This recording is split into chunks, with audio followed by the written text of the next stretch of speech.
published the issues for debate on Sunday. I have them here somewhere. Here we go. On the Daily Ish, it was published in the Daily Nation.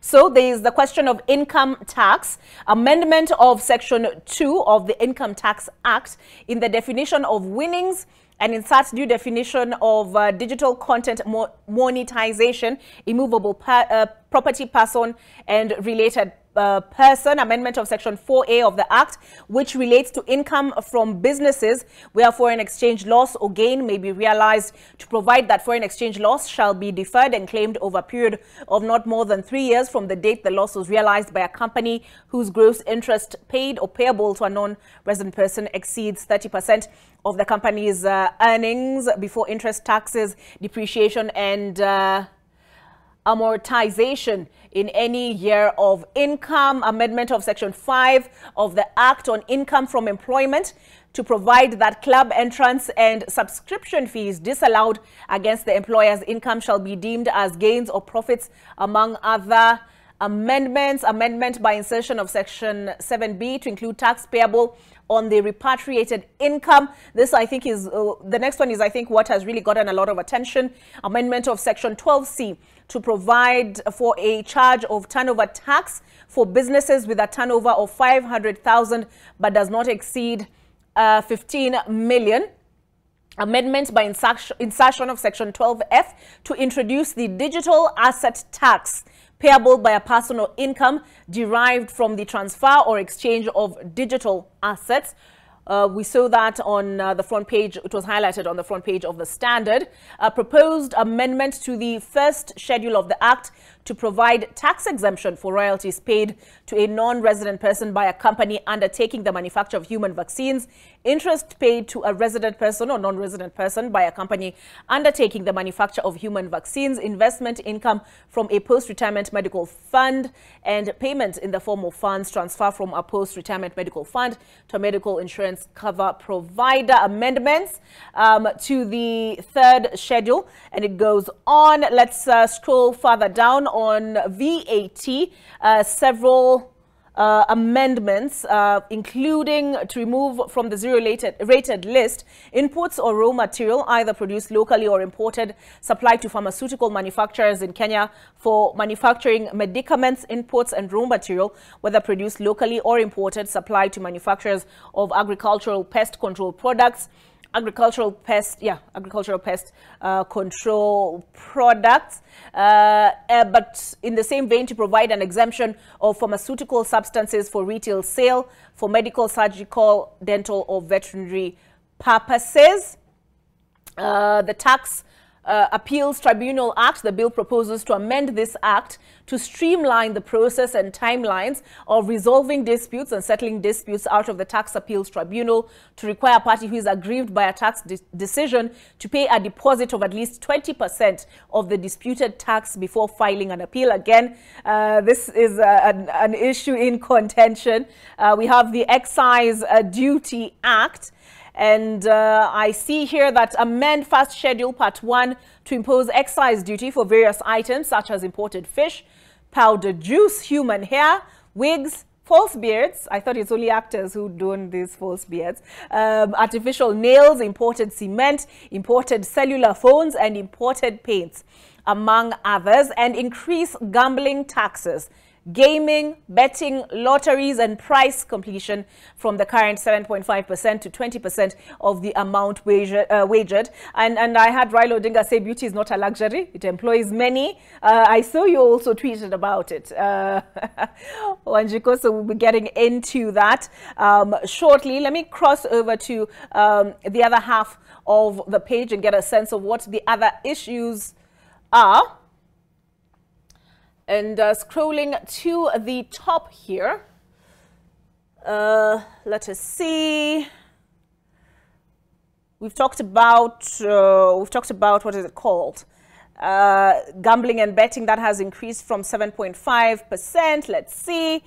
This has to do with, okay, let's just scroll further down to the Miscellaneous Fees and Levies Act. Amendment of Section 7 to reduce the import declaration fee from 3.5% to 2.5%. Amend Section 8, reduce the Railways Development Fund levy from 2.5% to 1.5%. Introduction of a new Section 7A to introduce the Export and Investment Promotion Levy to be at the rate provided in the third schedule.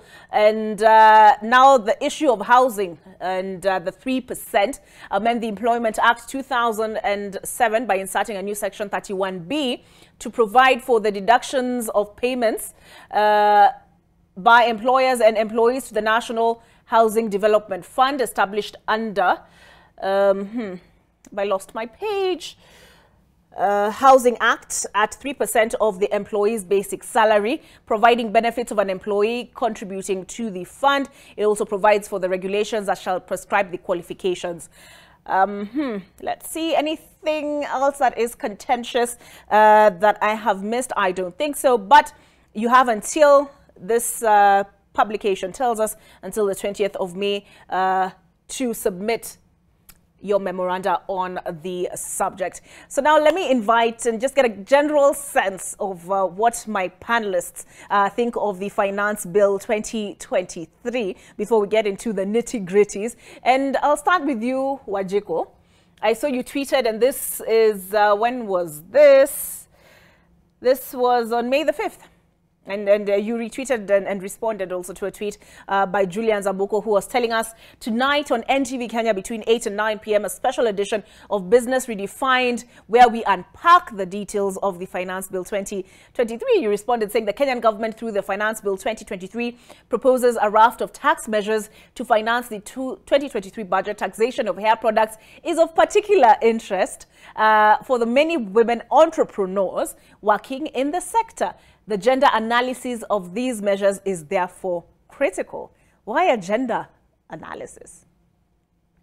First of all, thank you, Olive, for having us on the show and taking an interest in our work. Kenya Gender Budget Network is basically a network of CBOs and individuals throughout the country. We have a growing membership of 66 different members, and we ideally work to participate or support our members in participating in the budget processes in Kenya at national and at local levels. And so we continue to look at the budget, of course, from a gender lens. The reason we look at it from a gender lens is because we feel that when you look at a budget from a gender lens, then you first interrogate the 3 wives and the 1 husband. What, where, why, and how. Okay. The husband, in this case, is the most important, the how, especially when we're talking about budget issues. So, how are we going to raise funds? How are we going to use them? We have had a lot of challenges with how in this country. For politicians, the where is also a very interesting part of the question. So we look at mainly the why are we doing it, and the how are we going to get it done. And so coming back to your question, Kenya Kwanza has touched or speaks towards the hustler agenda. When they touch something as small, seemingly small as false hair, beauty products, cosmetics, they are touching the heart of the hustlers. They are touching saloonists, they are touching beauticians, they are touching the small people who are just advertising their wigs.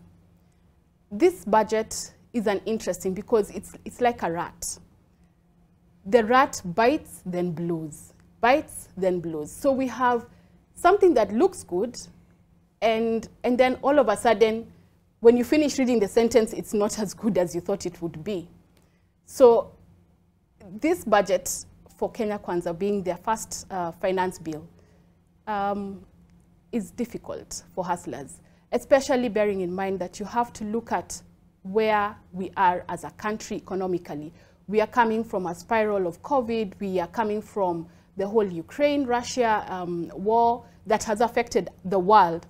And so even the economics of our country are not necessarily our own economics, But there's been a spiral of a lot of things that have made people unable to afford things that they used to find comfortably affordable to themselves. So you do not find that this is a hustler-friendly finance bill? Not at all. All right. Daktari, how are you? Very well, thank you. Yes, sorry? Oh, I thought you were going to continue that sentence. Good to have you in studio. Perhaps you can tell us what this finance bill is all about and why it matters in the budget-making process.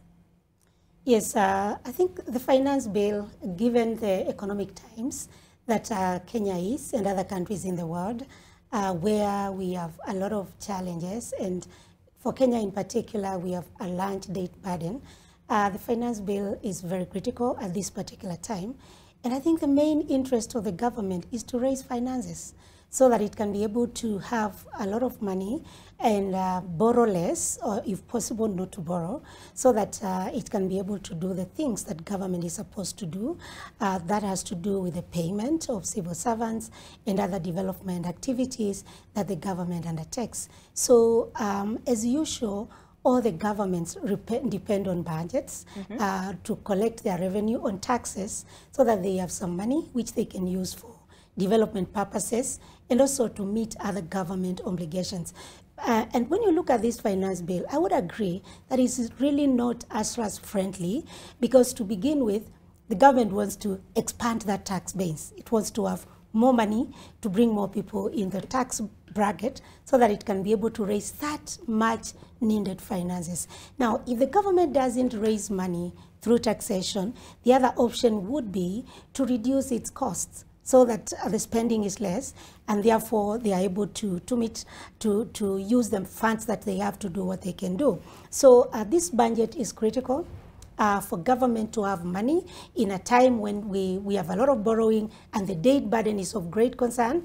But on the other hand, you know, when we say where the money is coming from, then it touches on the very small businesses. If you look at what the turnover tax of 1 to 3%, which has been raised from 1 to 3%, and you see that it has been extended backwards to cover much smaller businesses with turnovers of 500,000 shillings, which on the other hand, before turnover tax would begin from over 1 million, but now we bend backwards so that we can bring more people, and these people who are earning, who have businesses that make 500,000 shillings per year, those are small businesses.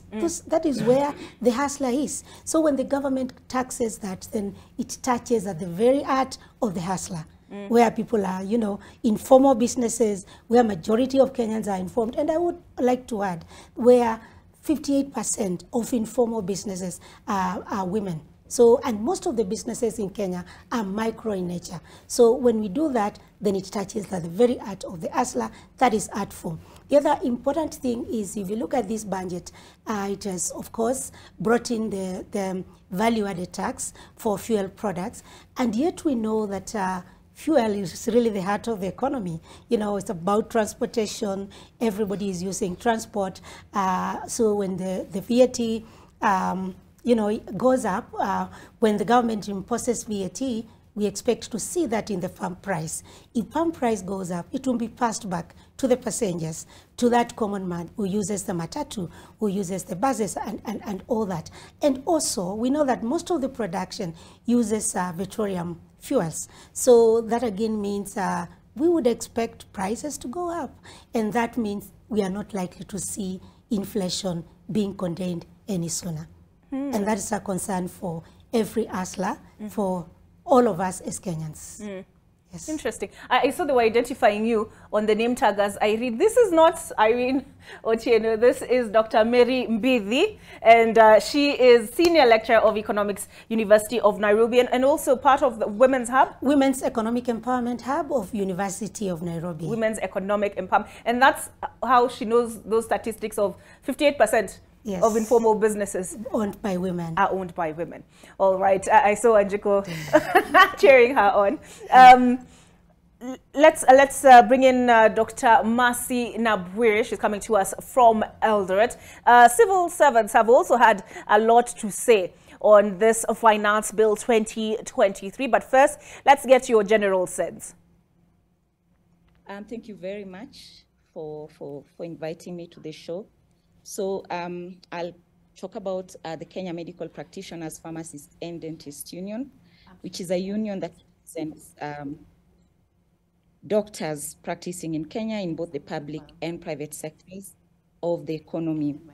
But generally, trade unions exist to represent the interests and welfare of workers, both in the formal and informal economies of our country. And so on this proposed finance bill, we are seeing that as workers, we have been targeted, and especially the public sector workers on matters taxation. We have seen an introduction of several deductions from the pay slips of work.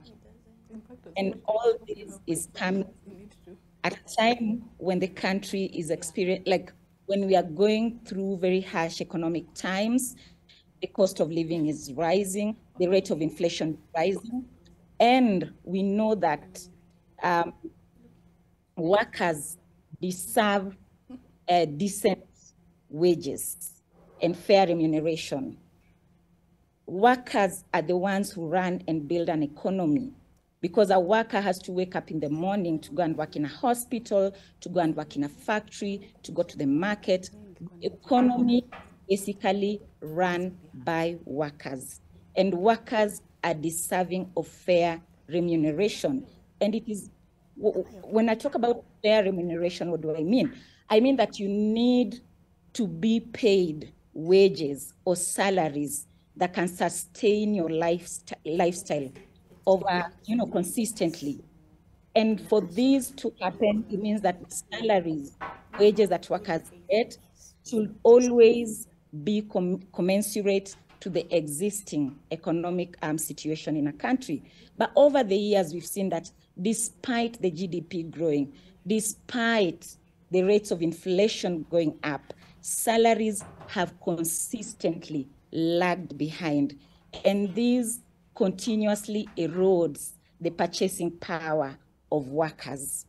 And now we are seeing, we are in a situation where the cost of everything is rising, the cost of fuel, the cost of basic commodities, the cost of education. We know that right now, the government is adopting privatization as a policy, meaning everything will have to be paid for.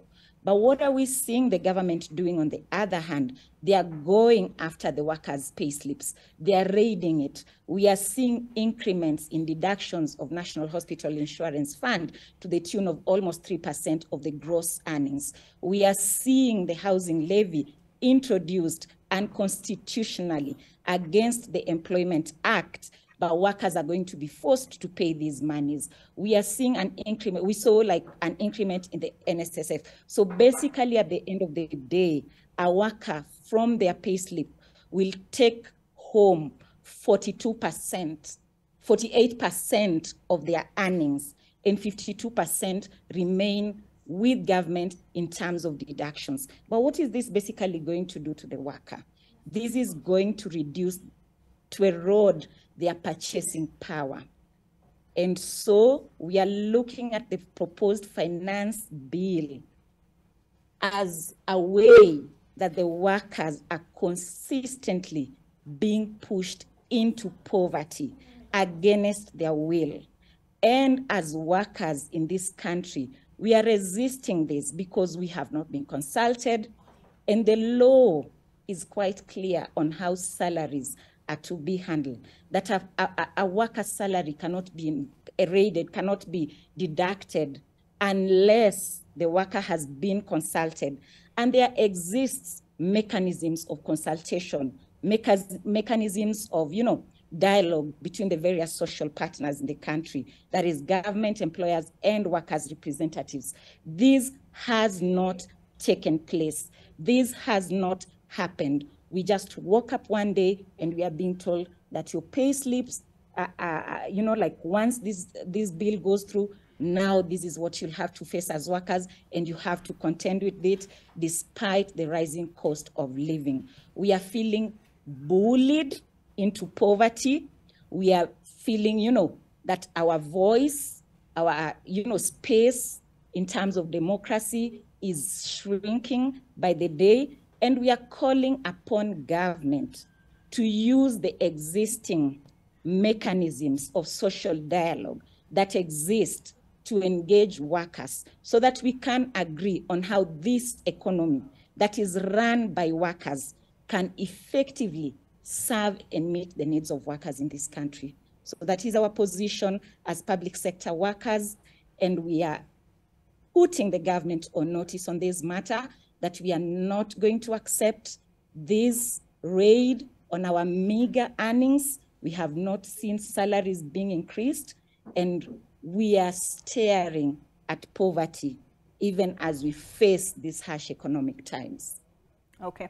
And speaking of workers, and you can tell that Dr. Mercy Nabwire feels, this is deep for her as a worker. And Raila Odinga yesterday said this: it seems that the workers' movement has gone to bed with this regime. We want Kenyan workers to unite, and we will continue to defend the rights of Kenyan workers in the absence of an effective trade union movement to represent them. KOTU responded, the Central Organization of Trade Unions, tweeting this, and they say it is rather unfortunate. Let's take a look. It is rather unfortunate that even after KOTU Secretary General Dr. Francis Atoli invited all union leaders and the President of Kenya to have a social dialogue on various issues, including the 3% housing fund levy, those who skipped the Labor Day celebrations are now complaining about the resolution of the meeting. It must be noted that 3% housing levy, they say, is not a tax, and that this is a great initiative towards building low-cost homes for Kenyan workers. Further, Article 43B of the Kenyan Constitution instructs that every Kenyan has the right to accessible and adequate housing and to reasonable standards of sanitation. The government of Kenya has made it clear that first, they have already invested 5 billion shillings into the housing fund, and second, those who contribute to the housing fund and later wish to withdraw their contributions will have access to their savings with interest. It is therefore very regrettable that a constitutional right and an agreement between the government and workers is politicized. KOTU Kenya would like to encourage the trade unionists who skipped the Labor Day celebrations and the meeting with the president to embrace social dialogue and stop politicizing serious matters. It is among the issues that Raila Odinga took on yesterday in his press briefing. And if you're wondering where the tsunami of taxes came from, it was from that said briefing. And on the question of housing, the 3%, here it is. He said this is illegal borrowing. According to the bill, those who do not qualify for the affordable houses will have their monies refunded or transferred to beneficiaries after 7 years. There is no mention of interest accrued on the money. KOTU says there is. And Raila Odinga also took the position that there is also no guarantee that the housing scheme will work where schemes like NSSF and NHIF have been crippled by corruption. Dr. Nabwire, before I pose a question to Wanjiku, are trade unions divided on this housing levy? I want to state very clearly about and set the record straight. The social dialogue mechanisms and frameworks where the government, the employers, and workers' representatives engage are clearly spelled out on how these engagements take place. And I can report clearly that as trade unions in this country, especially those representing workers in the formal economy, we have been frustrated because one of these frameworks is the collective bargaining, process that workers and the employers engage in. The government has frustrated efforts by trade unions and employers engaging effectively in this process through the SRC that has become a stumbling block towards, effective collective bargaining negotiations. And therefore, what we have seen is that our CBAs have not been registered, have not been effectively, carried out. as they should within that framework. And I'll also comment on what is being referred to on that tweet, being called a social dialogue between government and workers' representatives. I would say that was not a social dialogue forum, but rather a forum where government expressed what they would want to do in terms of the housing levy and other deductions towards that would then be done towards workers' salaries. But representatives of workers who were present at that forum did not get the opportunity to express, to negotiate, and take a stand on the same. Therefore, we cannot say that representatives of workers agreed to these deductions, agreed to the, that illegal raiding of our pay slips in the name of a housing fund that was previously voluntary and now is being made mandatory. We are calling upon government once again, let us use the existing social dialogue mechanisms to agree, to negotiate some of these things, some of these, deductions that they want to impose upon us. So yes, I will not agree that trade unions, are not agreeing on this matter. On Sunday, representatives of workers, especially those from the public sector, were very clear on their position on this matter. And you need to realize, as representatives of workers, we speak for our members. And I can tell you right now, there's an outcry. Every single worker in this country does not want a reduction in their pay. They are barely surviving. Workers are barely surviving in these harsh economic times with the little money that they are getting. So how then will they celebrate? How then will they welcome this raid on their pay slips? And that is why we are saying we run the economy. We build the economy as workers.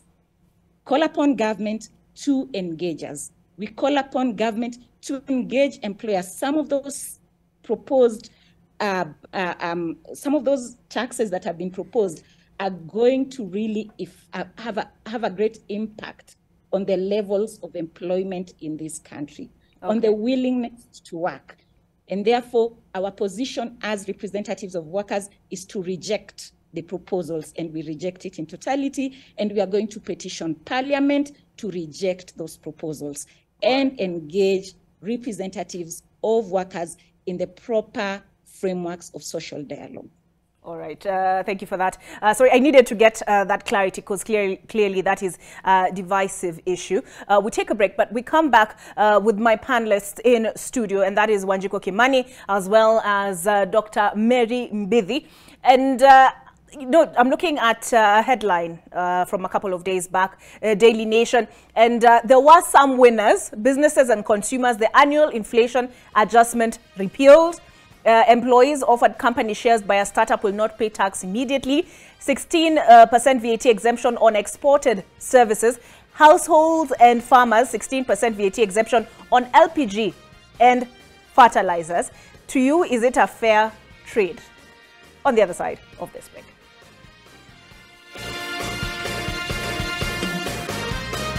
All right, welcome back to AM Live, and we're unpacking, dissecting the Finance Bill of 2023. With me in studio, I have Wanjiku Kimani. We also have Dr. Mary Mbithi, and joining us virtually, we have Dr. Mercy Nabwire. But Wanjiku, the wearer of the shoe is the one who knows where it pinches most, as we've heard from Dr. Nabwire, who spoke for her constituents. How about you? What specifically will you be petitioning Parliament? Because she said she will be petitioning Parliament. And I remember Julian Zambuko commenting on our WhatsApp group and saying, I hope these protestations will move beyond press conferences. So, what memoranda will you be submitting to Parliament? Olive, as a believer, and we are in the government of believers, Jesus said, give to Caesar what belongs to Caesar, And the question today is, what belongs to Caesar? You cannot have a government that seeks to get money before it has provided services. So we're in a situation of the chicken and the egg, what comes first? And for example, with NFTs, the government is seeking to tax content creators, again, hustlers, who are just trying to make a buck. What have they done? For example, Kipchoge Keino has a very high value NFT. What has the government done to input into that? And now they want to tax him. They want to tax his gains. Why? You know, he pays for his internet, including the tax component of his internet. He pays for people who provide services, but the government has done nothing. Those people paid for their education. So really, where has the government come in terms of input, so that now they can say, we are now coming back to tax? When you purport to tax people highly, and economies that have done it are mainly economies that are already developed. When you're in a country like ours that is developing, you cannot be taxing Kenyans as highly as you do. And I would want to refer back to the situation where we had Kibaki, His Excellency the President, the late President Kibaki. When he came in immediately after Moi, what did he do?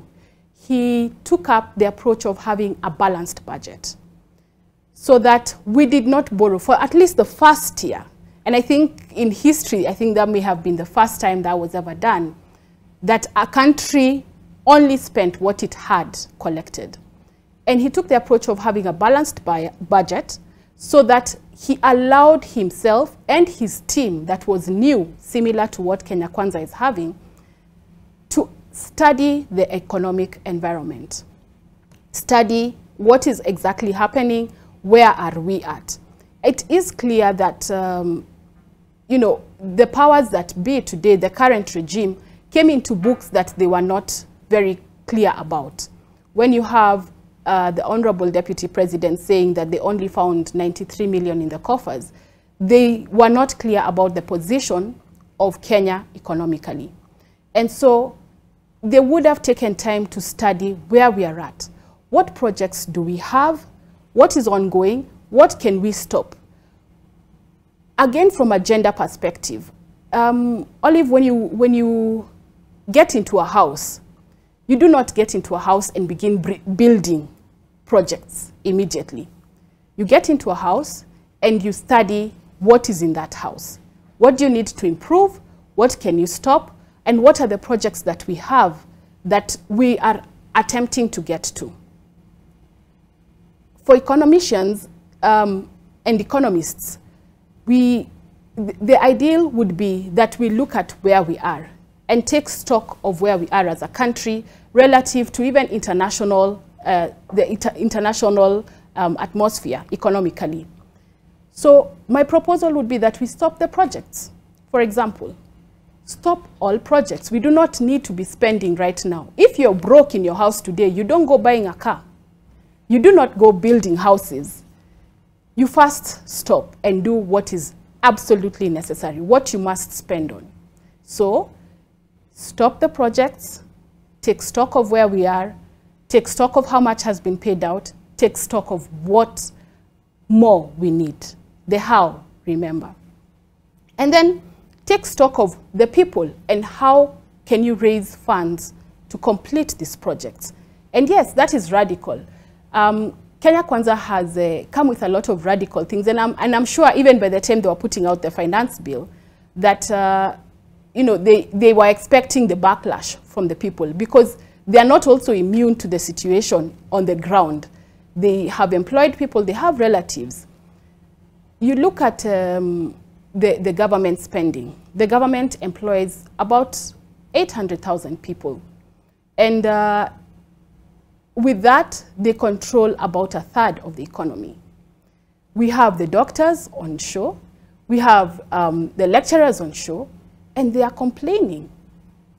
when you have a civil service that is disgruntled, a civil service whose pay is coming late, and even then it is forced to have deductions in places that they did not expect, then we are in trouble. There are many places in which the government is trying. For example, reducing the residential rental income. But who are these people who own homes that they actually have access to rent out? Are they the poor? Not at all, Olive. People who are landlords are not considered poor. We also have one of the greatest gains that nobody seems to be speaking about from a gender perspective is the increase in gambling taxes from 7.5 to 20%. And I think that's a win because we have created a culture where young men are just gambling. We live for today. I might win, I might win, I might win. So increasing that tax, that was a gain for me as a gender consultant, because then we are trying to tell people, no, get back into the farms. But what are the provisions for manufacturers? What are the provisions for people who are transporting things? What are the provisions for something? I mean, when we talk about taxing petrol, that is like touching blood of any economy, because petrol is how we get our power, petrol is how we transport things, how we get by on a daily basis. And it is in everything. Once you touch the element of petrol, then you're touching everything. You don't even need to touch anything else. And so increasing that tax by another 8%, really, when already we know that the government takes almost 67% of the cost of fuel today, and you want to add another 8%, I think that is deadly. That is deadly. In other areas, they have removed the exemption. If I can read from the advert, they have proposed to remove the exemption of taxable goods for direct and exclusive use for construction. We are talking about housing, but we are removing the exemption on the inputs for construction. We are talking about housing, but we are also removing exemptions from plant, machinery, and equipment used in construction. You know, so it is giving a little, and then we bite. You know, it is a give, and then we take so much more that we reverse the benefit of what we are giving. Okay. Yeah. All right, Dr. Mbidi, the reality, mambo kwa ground, we are in a serious debt situation, or so we have been told. We have also been told repeatedly that coffers are empty. And this government has taken the position that it will not borrow, or rather it wants to cut back on external borrowing to fund its budgets. So realistically, did you see this coming? Yes, I expected this to come because government, as you have said, you know, the coffers are empty, and we know the debt burden is over 50%. And so what we are simply saying is, how can we reduce or make sure that we have money to pay that debt and also not borrow more? Because we are getting the country into a deeper and deeper crisis. But again, to do that, there are two options.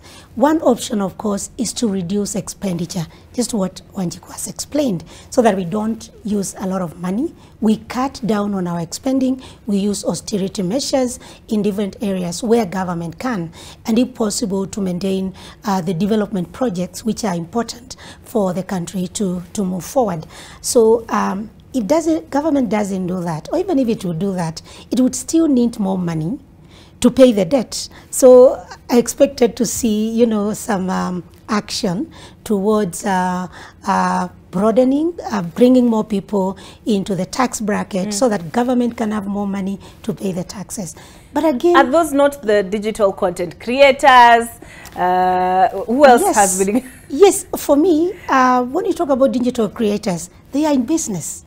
So those are the soft target for government, because those are people, if they are not paying taxes, or if we can get money from them, if not, they have not been paying taxes, it's an opportunity. That is one of the low-hanging fruits, where if these people are not paying taxes and they are making quite some money, they are not startups, they can be able, government can be able to get money from that to be able to meet the government obligations. You know, it's a dilemma, because on one end, government must have money so that it can be able to create development.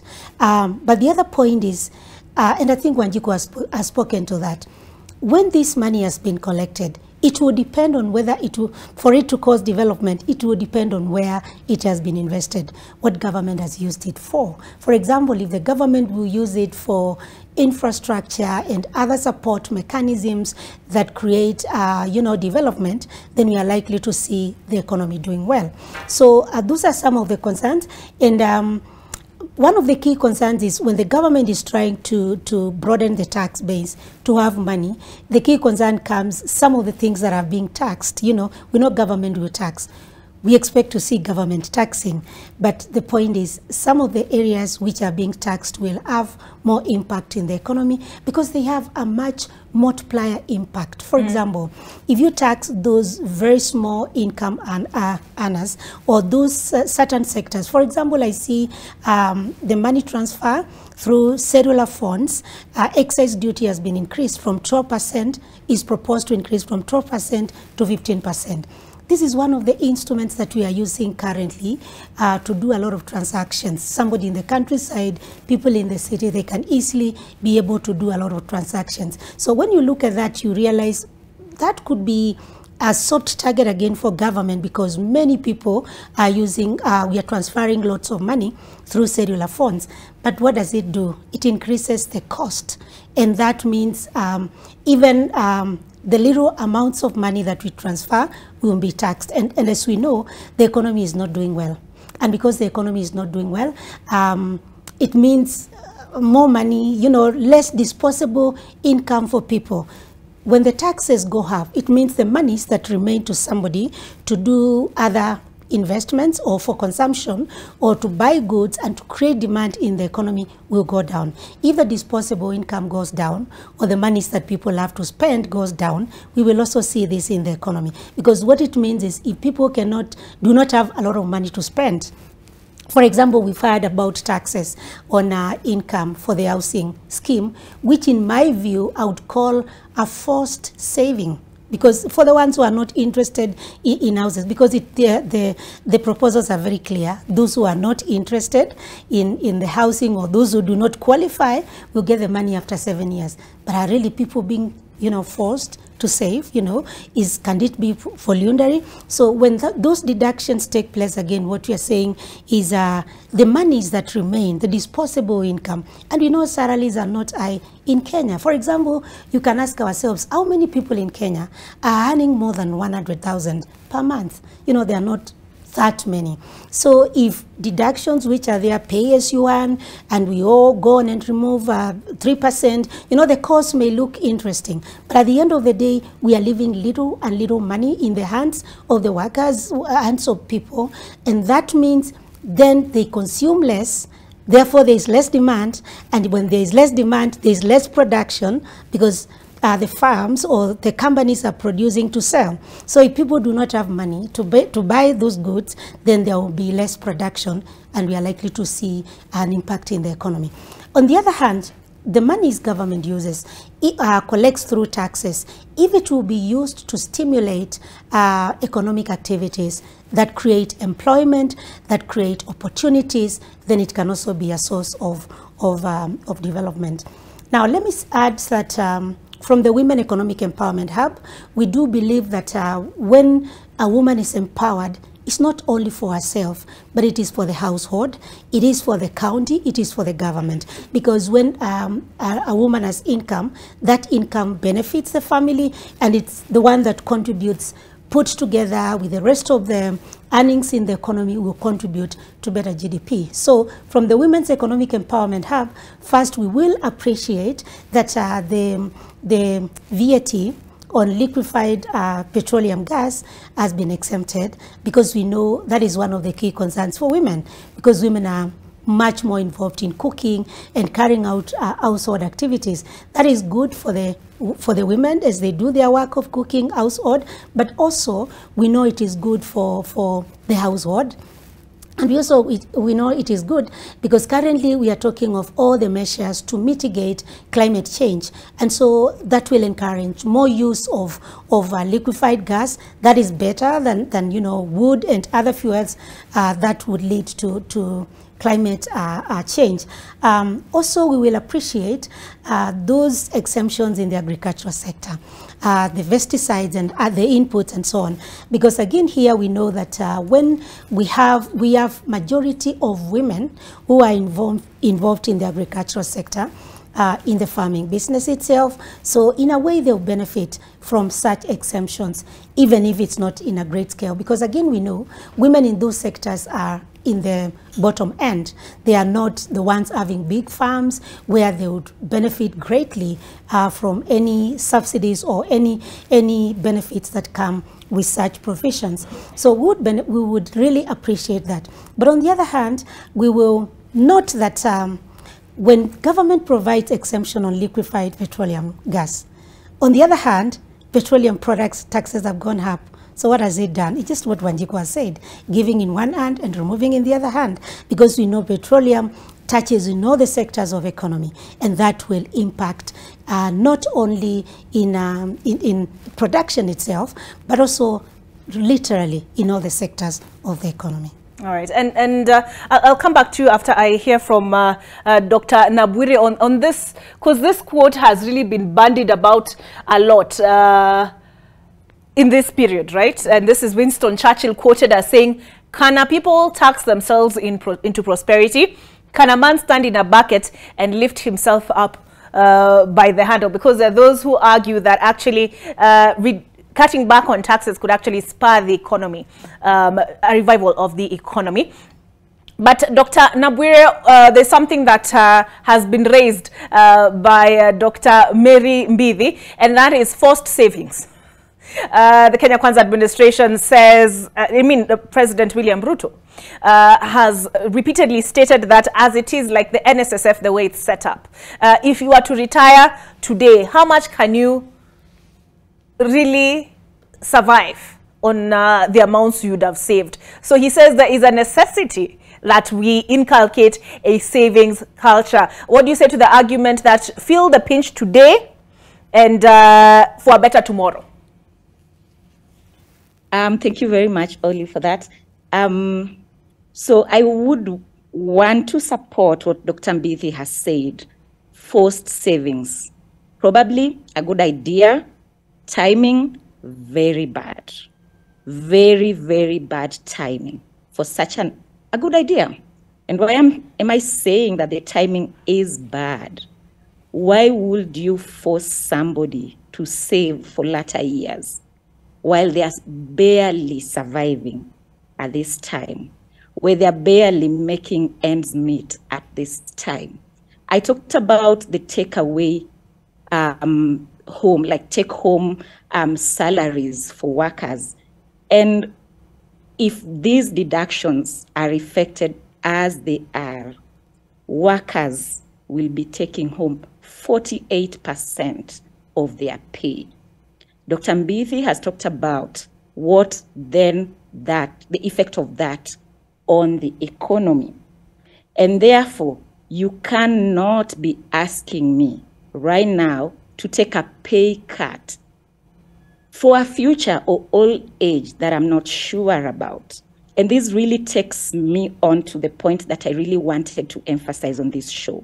Whereas we have seen government, going after workers' pay in the names of different deductions, call them, housing levy, NSSF, increased NHIF, we are yet to see government pronounce itself on corruption, on wanton theft of public resources.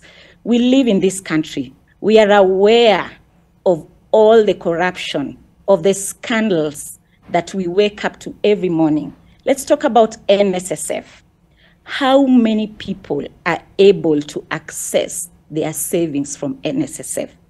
Those who have retired, how many are even benefiting for what we call peanuts that they were saving through NSSF? Let's talk about NHIF. We have all been in this country and seen the scandals that have dogged NHIF over the years. We have seen NHIF funds being looted left, right, and centers. We have seen impartiality in the manner in which the funds are distributed and paid. We have seen ourselves being forced to raise funds so that our, friends, relatives, colleagues can get medical care. And so I ask, we are yet to see government pronounce itself on matters corruption, pronounce itself on matters fiscal discipline, because I do not believe the problem that we are facing as a country is a revenue problem. We are facing a problem of expenditure that is mainly driven by greed, that is mainly driven by corruption, that is mainly driven by fiscal indiscipline.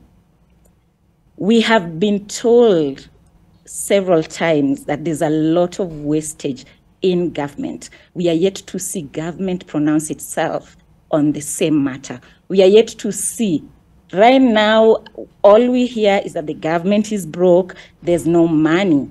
But just recently we saw, cabinet assistant secretaries being, how many of them were appointed? 53.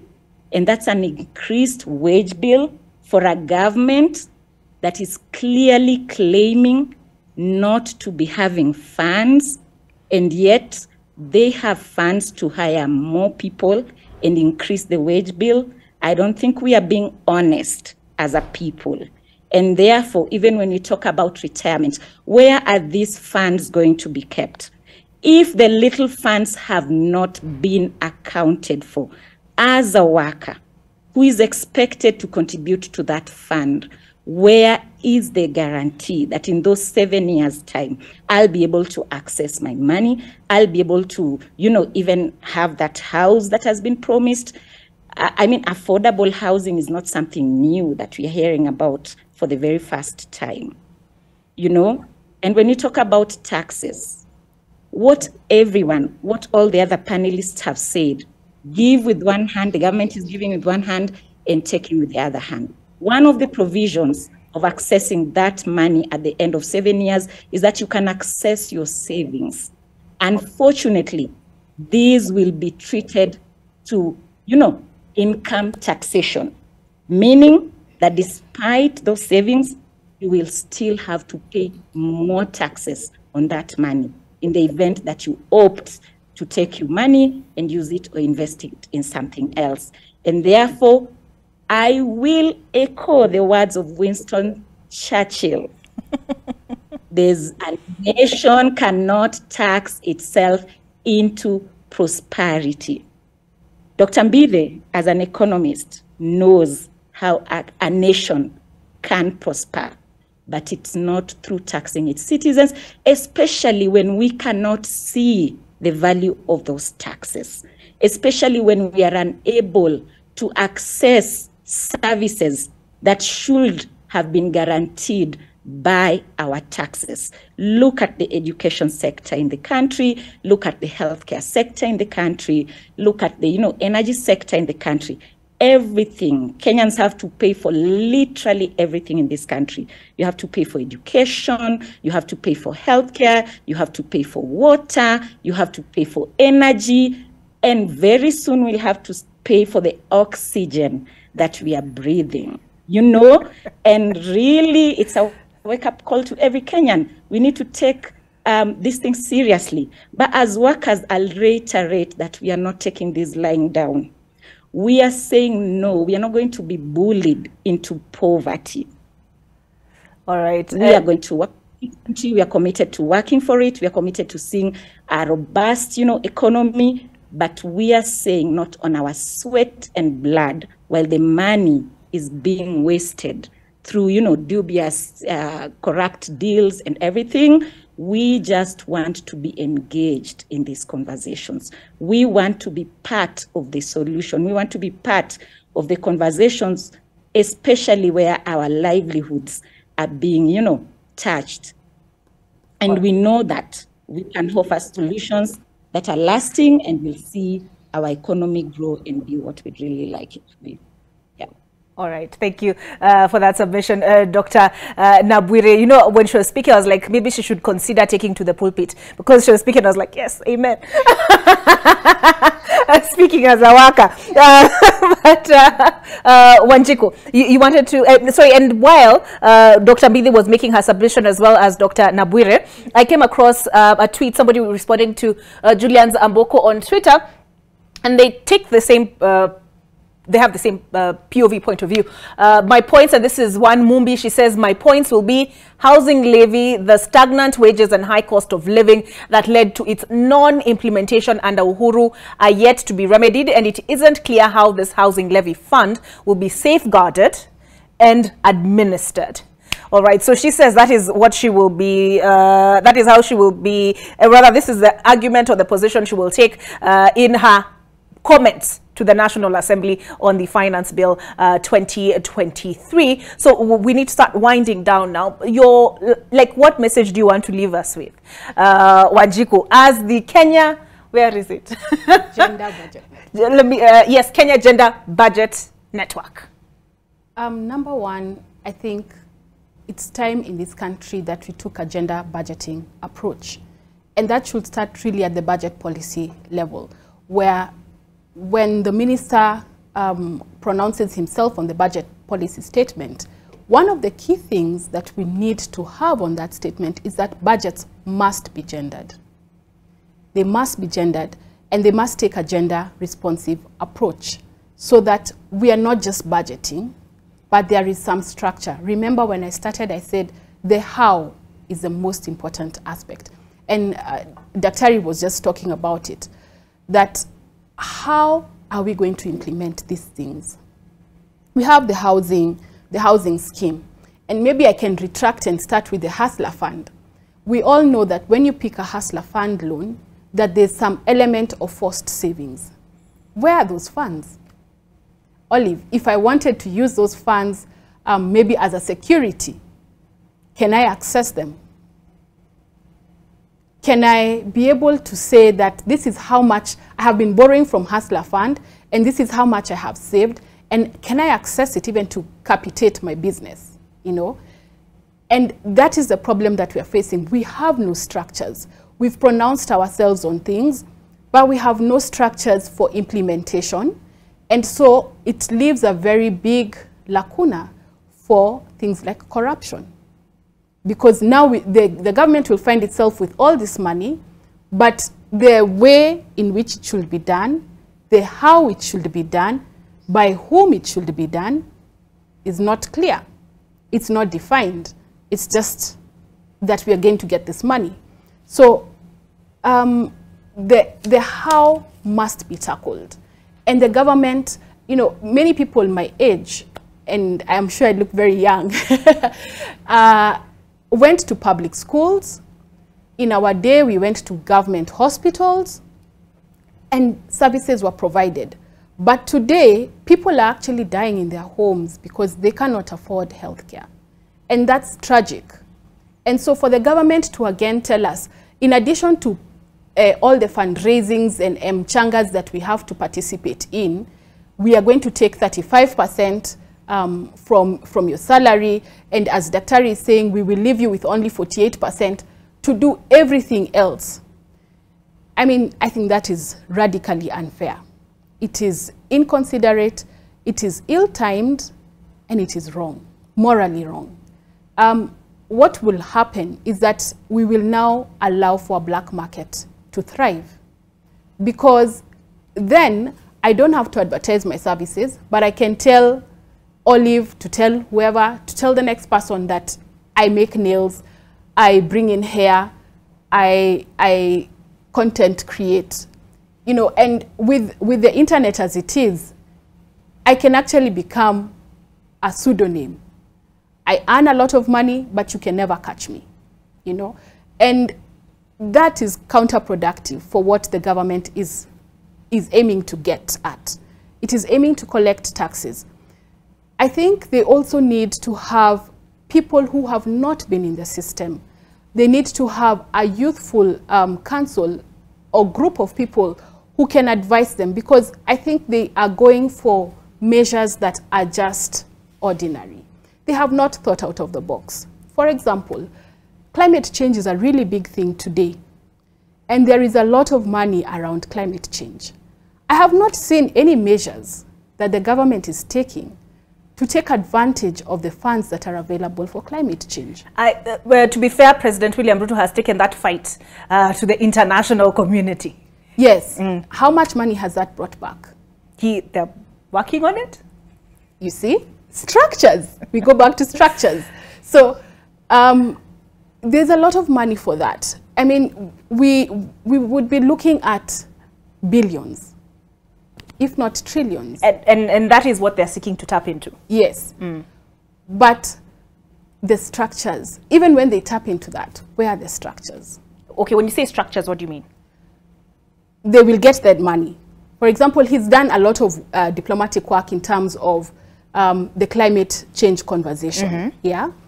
But when that money comes, it will now maybe come to Ministry of Environment, Ministry of Energy, and then, because we are now having the conversation of taxing solar panels, for example, instead of allowing them and promoting them, because then it would take the pressure off the energy grid, take the pressure off the consumption of power. Have we taxed solar panels? I'll need to do some research. We are having that conversation. Yeah, I'll need to do some research. We are veering towards that conversation. There was a time when Kenya Power was not very amused that organizations were going into solar panels. And institutions as big as Oserian are completely off the grid, generating power enough to even sell back to the grid. Are we taking advantage of those opportunities? Are we providing that people can actually sell back power to the grid to take off pressure? You know? All right. And we have a whole lot of solar power. You know, I mean, if countries like Germany are surviving on solar power, so can we. And from what I've heard, that is the plan. Yes. Right. So, but Dr. Mary Mithi, because we are soon running out of time, how much of this could be coming out of pressure from the IMF? This was a poster that was created yesterday by NTV. More money from the IMF. Kenya is seeking fresh concessional financing from IMF as Bretton Woods lender kicks off its mission in the country. Disbursement from Resilience and Sustainability Facility typically have a 20-year repayment period. The state of Kenya's debt was raised by the Japanese Prime Minister, President William Ruto, during the visits by various international leaders, spoke about the unfairness of the global financial architecture. He says if he's to go out there to borrow money, he's paying interest rates from 10, 12, 15%. Africa are considered high risk. The same is not thought of European countries, even who have defaulted. Same position that was taken by the UN Secretary General. In fact, he called Africa a double victim of colonialism. You know, so how much of what we are dealing with now is because of this? Yes, Olive, I believe much of what we are seeing is one of the pushes from IMF. Before they give us money, they also have their conditions. You know, raise money from your economy so that you can also show what you are doing at your economy. So some of the things that we are seeing, the taxes that we are seeing being raised, that requirement to raise the tax base is definitely a push from IMF. Now, to conclude, maybe I would say Kenyans have an opportunity. We have this bill, and we have an opportunity to comment on the proposals of this bill. And this opportunity is a profession, is a constitutional right, where through public participation, Kenyans can be able to talk about all the issues that have been raised and point out what they don't agree with or what they require, what they think can be changed. So I would say by 20th of this month, there's an opportunity.